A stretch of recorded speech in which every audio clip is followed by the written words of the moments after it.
Hello and welcome to another Wineword Italy review. Today I'll be tasting three of the wines currently produced by Giovanni Ederle at San Mattia, just outside Verona. Now, the location, which is on Torricelle Hill, enjoys an unrivaled view over the historic city centre and of Verona and the River Adige. If you want to, you can stay in very comfortable ground floor rooms overlooking the same sea, as well as producing around 25,000 bottles of wine a year. The Agriturismo also operates in a range of other areas, hence the labelling on the wines, which I'll show you in a minute. Just a little quote from the brochure of San Mattia. It says, "In every agricultural product, in every bottle and in every single jar from San Mattia, there is a little part of us and of my family." Now, this is the aim of many small producers, and let's hope that personal touch shines through into the wines I'm going to taste now. So I'm really looking forward to getting into these. So let's start with the first one. Here it is. There we go. It is the San Mattia Bianco, Verona, IGP, 2010 in this case. Okay, there it is. Now you might notice on the top the branding there. Giovanni is part of the Independent Producers Association, and so this logo here belongs to them. Right, this particular wine is 60% Garganega, 40% Chardonnay. Grapes are all hand harvested into small boxes, and vinification is done in a traditional way for white wines. Now, there's also some branding on the cork, which I'd like you to have a look at as well when I get this one out, because I've already opened the red to get some air to it about an hour or so ago. Where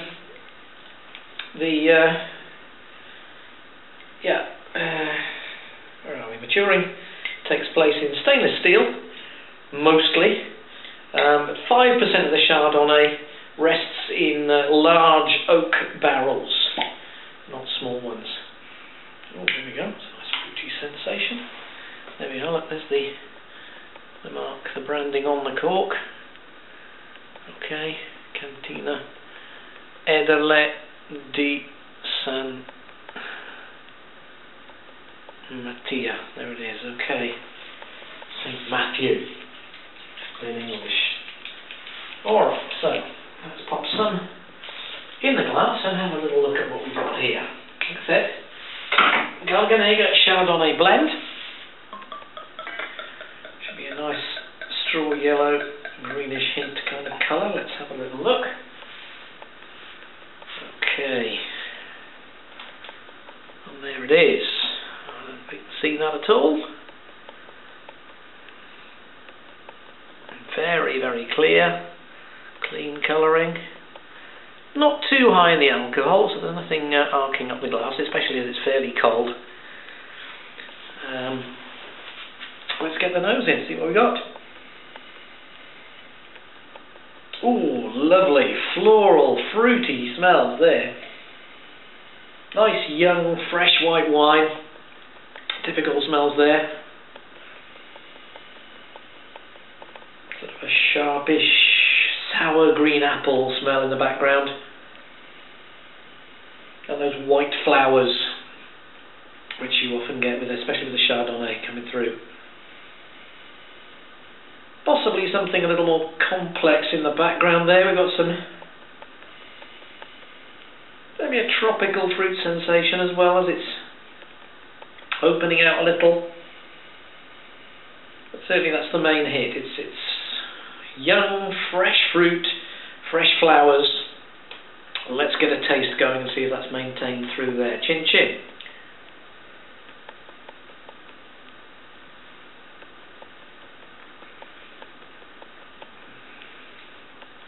Well, it's certainly fresh and fruity, reasonably persistent.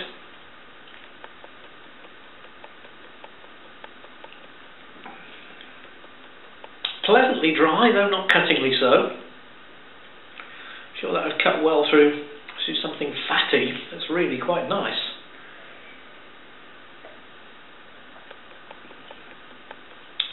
Wow. Yeah, very clean tasting. But what would we have that with? Well, especially with a vegetarian dish. Why not? Or any vegetable-based risotto or entree, that kind of thing. Or maybe with a creamy fresh cheese, or white meat, or fish. But certainly the first of those three, the vegetable entree, I think that would be absolutely marvellous with. Perhaps a pasta with vegetables mixed in.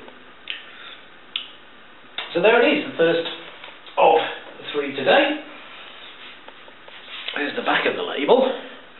San Mattia Bianco Verona IGP. Now, I don't know if we can see the branding particularly clearly there. Let me move the light source a little, see if that's any clearer.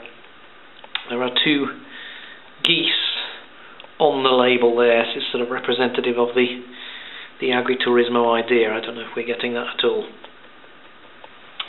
But there it is. Okay. So, wine number one. Chin chin.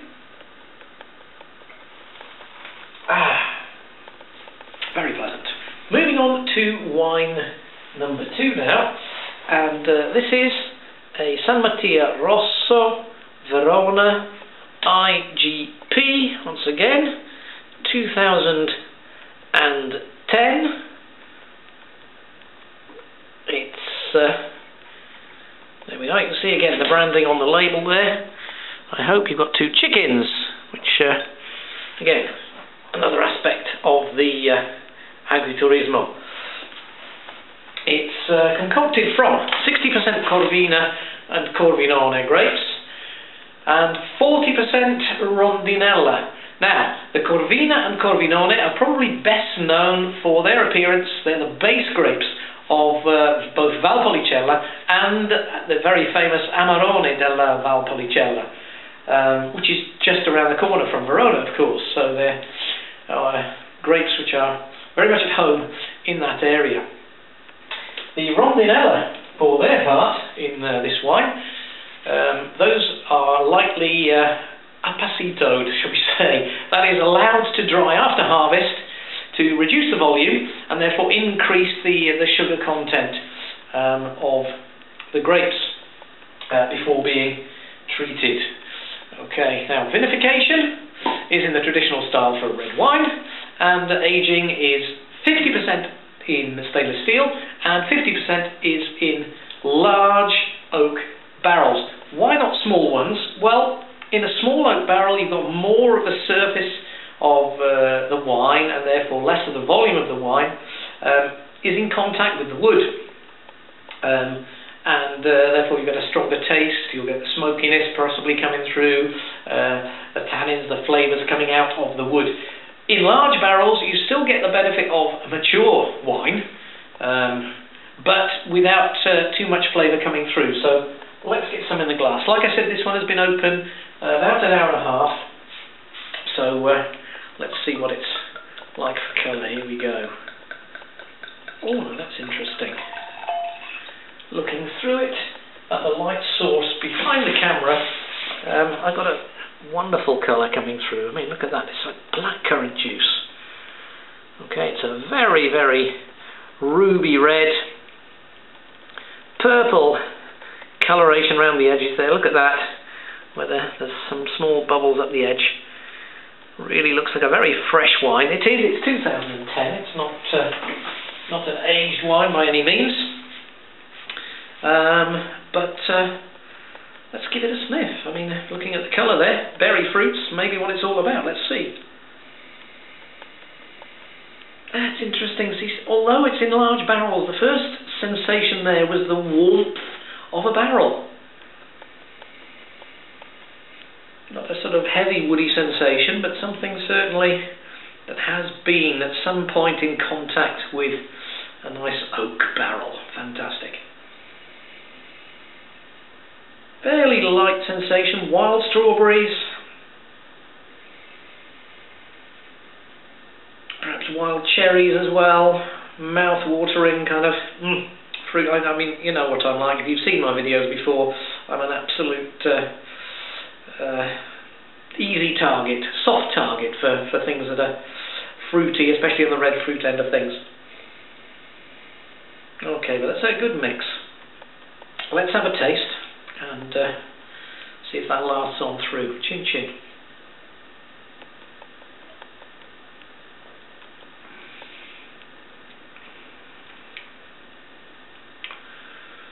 Yes, it's fruity, but it's lively, it's young, with a fresh taste. But certainly not overpowered by its presence in those wooden barrels. But it's there. Although the consistency is very light. I mean, it is a young wine. It doesn't taste particularly dense. What are we talking about in terms of alcoholic content? 12.5. It's not a particularly hard-hitting wine on the alcohol side. And if we look at the consistency of it there, it is fairly light. It's not arcing up the glass very much. But fresh, wonderful. What can we drink this with? Well, apart from drinking it with friends, okay. Any entrees? Meat of any kind. Don't limit yourself to red because, you know, it's not a particularly dense, heavy wine, and you might want to try it with other lighter meats. Medium mature cheese. Or just sip a little. Early afternoon, summer afternoon, why not? Pleasant enough alone. So there we are. Wine number 2 from Giovanni Ederle, the San Mattia Rosso Veronese, IGP 2010.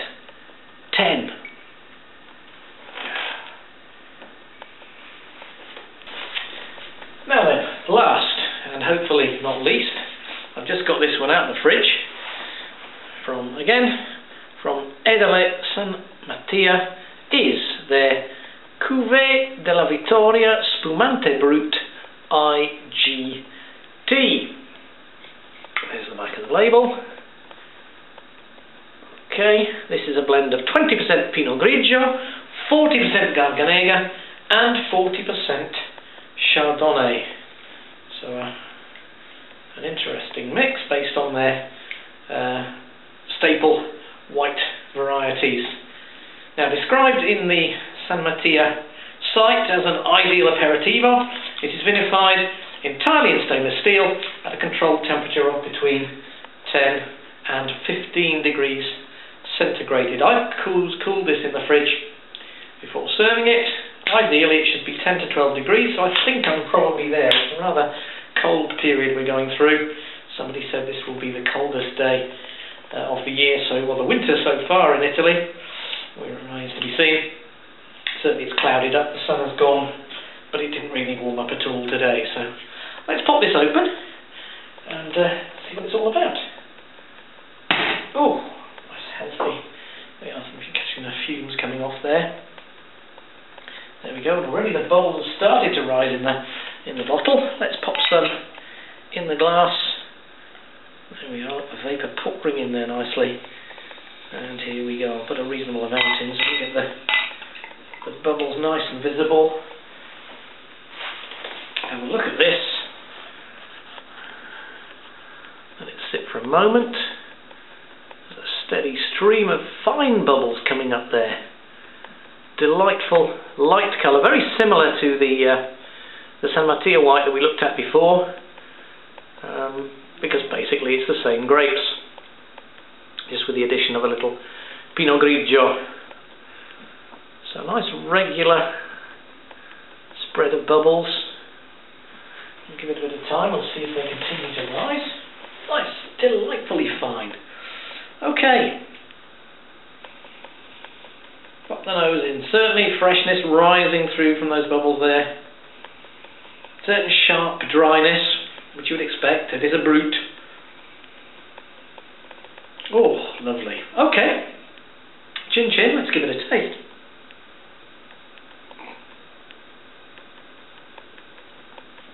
Frothing very nicely on the tongue. Very, very pleasant. Quite sharp, but it's fruity, it's floral, the Garganega coming through, the Chardonnay coming through.